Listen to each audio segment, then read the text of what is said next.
What sort of things do you take this morning to focus on with the group to maybe try and shape up a little bit in time for tonight?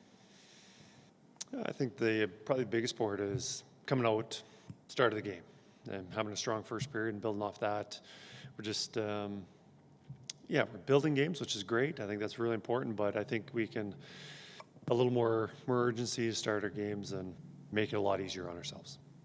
Chris, from this point on to where you hope to get to in terms of a full 60 minutes, what steps do you guys need to take to make sure that you guys are able to deliver the game plan you guys have set out for a full 60 minutes? Through this time, I think there's been, whether it's, missing defensive details, puck management, just not executing. I can't put my finger on it saying we have to just do this one thing.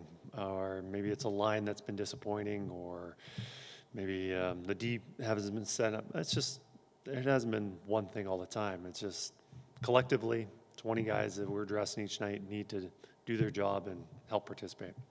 And just confirming, Stuart Skinner starting tonight? Stuart is starting tonight. Thank you.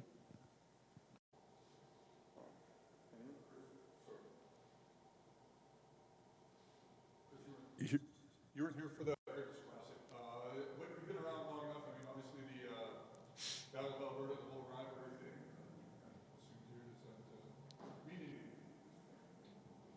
Yeah, I wasn't here for the Heritage game, but I was in Calgary. We had a great atmosphere there in Calgary, and it was a pretty good game, and got to experience a little bit. And we came up ahead that game, but it was a very close game, and tonight you'll see the other side of it being at home. But you see the energy in the building, energy in the trickles down to the players and even the staff. We get excited about it, and it's just one of those games that pick you up. And it's an 82 game grind, and it's hard to get up for everyone because you're playing every second day. But there's times in the schedule when you're playing a team that you're trying to catch in the standing, or somebody who's right behind you, or a rival that's in the same province. This is one of those games that kind of alleviate that grind.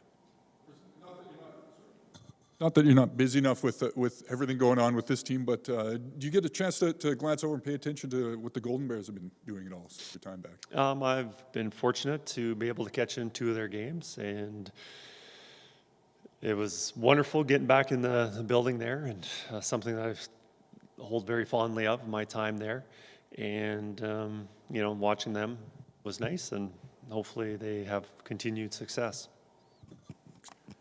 Cameras catch things on the ice sometimes, and there were a few shots of what looked to be a kind of frustrated Leon Draisaitl last night. You know that he, at times can run a little bit hot. What have you seen from him, his frustration level? Obviously, he's playing real good hockey and putting points up, but what do you sense on that side of Leon, kind of trying to maintain that good balance, but also playing with some fire? Yeah, there is a balance, and sometimes players, you can often see players get frustrated for numerous reasons, usually 2 of them. One is a lot of times players get frustrated, upset, and it's usually a lot of selfishness, looking inside and unhappy with their situation. And that is not the case with Leon at all. Leon is competing really well, working hard, putting up points. He's just wanting things to go really well for the team. And obviously, Leon's a big part of it. And, last night, that was a pretty good game. He was competing, he was working hard, and second efforts on the puck, and he's been doing that for many games. And, he just wants us to, have the success that we were having through January and February and pick up where we were. That's all.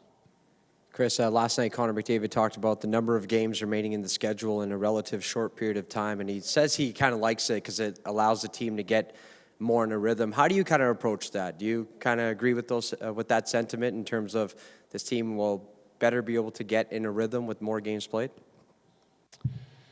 Well, I know players always like less practices, more games, and we are entering that situation where the practice time is very minimal to the end of the season and into playoffs. And, when you're playing back-to-back games or every second day, when you have a stinker, you don't play very well, or you lose, you don't have time to dwell on it. You can't think about it. You can't hold on to it. It's all right, turn the page, we're getting on to the next game. And for players, yeah, it's move on to the next one.